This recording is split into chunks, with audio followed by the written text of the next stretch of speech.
నమస్కారం అండి.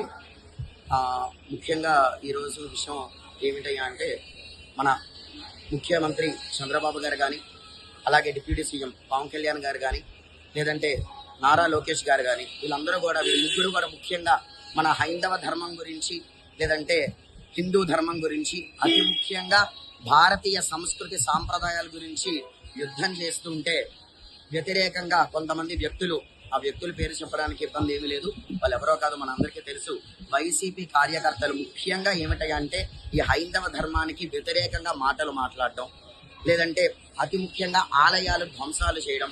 ఇది ఎలా, మీరేమన్నా ప్రూఫ్ ఉందా అని అడిగితే 2 రోజుల క్రితం నేను సోషల్ మీడియాలో చూశాను. ఆంజనేయ స్వామి వారి యొక్క విగ్రహాల్ని, ఏ విగ్రహం అంతా మొత్తం కాదు, చేతిని విరగొట్టడం, ఆలయంలో ఉన్న విగ్రహాలు ఏనుగులు కావచ్చు, సింహాలు కావచ్చు, ఇవన్నీ కూడా ధ్వంసం చేయడం. వీరా హైందవ ధర్మం గురించి మాట్లాడుతున్నది, వీరా భారతీయ సంస్కృతి సాంప్రదాయాల గురించి మాట్లాడుతున్నది. అతి ముఖ్యంగా ఏమిటయ్యా అంటే ఈ హైందవ ధర్మాన్ని పాటించడం, మాట్లాడడం ఒక పక్కన పెడితే, విగ్రహాలు చేతిలో పట్టుకుని, లేదా దేవుడు పటాలు చేతిలో పట్టుకుని, చెప్పులకి కాళ్ళకి చెప్పులు వేసుకుని మరీ నడుస్తూ హైందవ ధర్మం గురించి, భారతీయ సంస్కృతి సాంప్రదాయం గురించి మాట్లాడుతుంటే నవ్వొస్తుంది.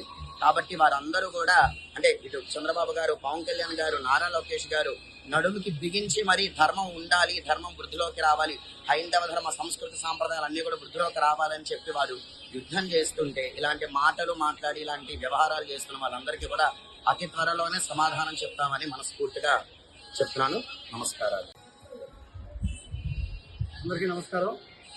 ఈ రోజున కొంతమంది వైసీపీ కార్యకర్తలు చెప్పులు వేసుకొని దేవుడి పటాలు, దేవుడి విగ్రహాలు పట్టుకొని వాళ్ళ ఉనికిని కాపాడుకోవడం కోసం ఏదో రోడ్ల మీద, చిన్న రోడ్ల మీద తిరుగుతున్నారు. వాళ్ళకి దేవుడన్నా భయం లేదు, దేవుడి ప్రసాదం అన్నా శ్రద్ధ లేదు. ఇవి లేని వాళ్ళు మన హిందూ దేవాలయాల గురించి, దేవుళ్ళ గురించి మాట్లాడుతూ ఏదో రాజకీయ పరపతి కోసం మన పటాలని పట్టుకొని తిరుగుతున్నారే తప్ప వాళ్ళకి ఎటువంటి భయము, భక్తులు ఏమీ లేవు దేవుళ్ళ మీద. వాళ్ళ రాజకీయ లబ్ధి కోసం మాత్రమే వాళ్ళు ఇట్లాంటివి పట్టుకొని దేవుడి పటాలను కూడా రాజకీయంగా ఉపయోగించుకుంటారే తప్ప వాళ్ళకి ఎటువంటి భక్తి జ్ఞానం ఏమీ లేవండి. వాళ్ళు ప్రసాదాలు కల్తీ చేస్తారు, దేవుడి విగ్రహాలు పగల కొడతారు, దేవుడు అంటే లెక్క లేదు, దేవుడు అంటే భయం లేదు, భక్తి లేదు, ఏమీ లేవు. వాళ్ళ గురించి మాట్లాడటం కూడా మనకి సిగ్గుచేటు. నమస్కారం. అందరికీ నమస్కారం. నేను ఆంధ్రప్రదేశ్ ప్రైవేట్ అర్చక మరియు పురోహిత సంక్షేమ సంఘం రాష్ట్ర అధ్యక్షుడు వెలగలేటి సతీష్ కుమార్ శర్మ. ముఖ్యంగా ఈ యొక్క వీడియో ద్వారా నేను తెలియజేయవలసుకున్న అంశం ఏంటంటే, దేవాలయంగా భావించేటటువంటి అసెంబ్లీలందు ఆ కలియుగ దైవమైనటువంటి వెంకటేశ్వర స్వామి వారిని కాళ్ళకి చెప్పులు వేసుకొని మీరు ఆ పటం పట్టుకొని మీరు ప్రవర్తించేటటువంటి తీరు చాలా బాధాకరమైనటువంటి విషయం.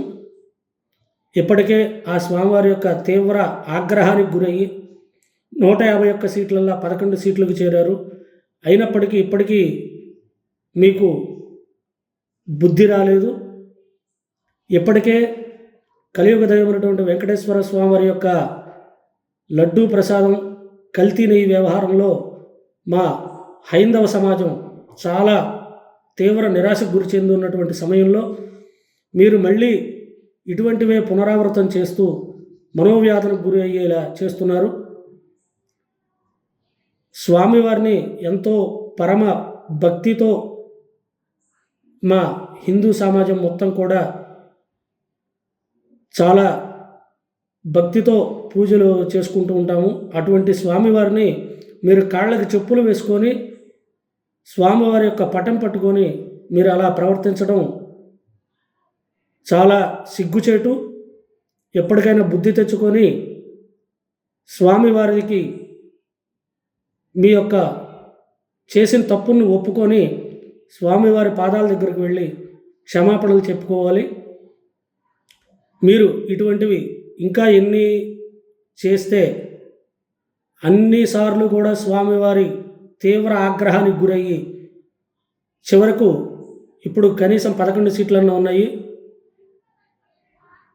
రాబోయే 2029 ఎన్నికల్లో 0 సీట్లతోటి మీరు కనీసం అసెంబ్లీ మొహం కూడా చూడలేరు. స్వామివారి ఆగ్రహానికి గురి కావద్దు. అలాగే మా హిందువుల యొక్క మనోభావాల్ని దెబ్బతీయొద్దు. ఎప్పటికైనా బుద్ధి తెచ్చుకోండి. స్వామివారిని ప్రత్యక్షంగా కోరిన కోరికలు తీర్చేటటువంటి కల్పవృక్షంగా భావించేటటువంటి ఆ యొక్క కలియుగ దైవం వెంకటేశ్వర స్వామివారిని చాలా భక్తితో మీరు పూజించి స్వామివారి యొక్క అనుగ్రహాన్ని పొందాలని కోరుతూ, మరొకసారి మీరు ఇటువంటి పనులే చేస్తే తప్పనిసరిగా పార్టీ పరంగా చూడకుండా హిందూ సామాజిక వర్గం మొత్తం కూడా మీపై దండయాత్ర చేయాల్సి వస్తుంది. తస్మాత్ జాగ్రత్త. బాగా గుర్తుపెట్టుకోండి, మీరు వెంకటేశ్వర స్వామితో పాటు హిందూ సామాజిక వర్గం యొక్క తీవ్ర కోపానికి గురి కావద్దని మరీ కోరుకుంటూ, ఇంకొకసారి ఎప్పుడు కూడా మీరు ఇలా చేయకూడదని హెచ్చరిస్తున్నాను. ధన్యవాదాలు. లడ్డూ అంశంపై ఈరోజు అసెంబ్లీ దగ్గర వైసీపీ నాయకులు చేసినటువంటి ప్రదర్శనలో మరొక్కసారి పరమ పవిత్రమైనటువంటి తిరుమల తిరుపతి దేవస్థానానికి సంబంధించి పవిత్రతను, అదేవిధంగా వెంకటేశ్వర స్వామి వారి యొక్క గొప్పదనాన్ని కూడా వాళ్ళు అవహేళన చేసినట్టుగా అయింది. ఈరోజు వాళ్ళు చేసినటువంటి ఆ ప్రదర్శనలో అసెంబ్లీ దగ్గర స్వామివారి యొక్క పటాన్ని పట్టుకొని బ్యానర్లతో పాటు వాళ్ళు చేసినటువంటి ప్రదర్శనలో స్వామివారి యొక్క పటాలన్నీ కూడా చెప్పులు వేసుకొని, అంటే ఎంత నిర్లక్ష్యం అనేటువంటిది ఇక్కడ మనం గమనించాలి. స్వామివారి యొక్క పటాన్ని పట్టుకున్నప్పుడు, విగ్రహాలను పట్టుకున్నప్పుడు పూజల సమయంలో చెప్పులు ధరించడం అనేది నిషిద్ధం. కాబట్టి ఆ రకంగా కాకుండా చెప్పులు వేసుకొని స్వామివారి యొక్క పటాలు తీసుకొని కేవలం వారి యొక్క రాజకీయ లబ్ధికి మరొక్కసారి స్వామివారిని అవమానపరచాలని చెప్పేసి పదే ఈ రకంగా స్వామివారి పట్ల అపరాధం చేస్తున్నటువంటి వైసీపీ నాయకులు ఇప్పటికైనా సరే వారి పద్ధతులు మార్చుకోవాలి. అదేవిధంగా స్వామివారికి క్షమాపణలు చెప్పాలని డిమాండ్ చేస్తున్నాం.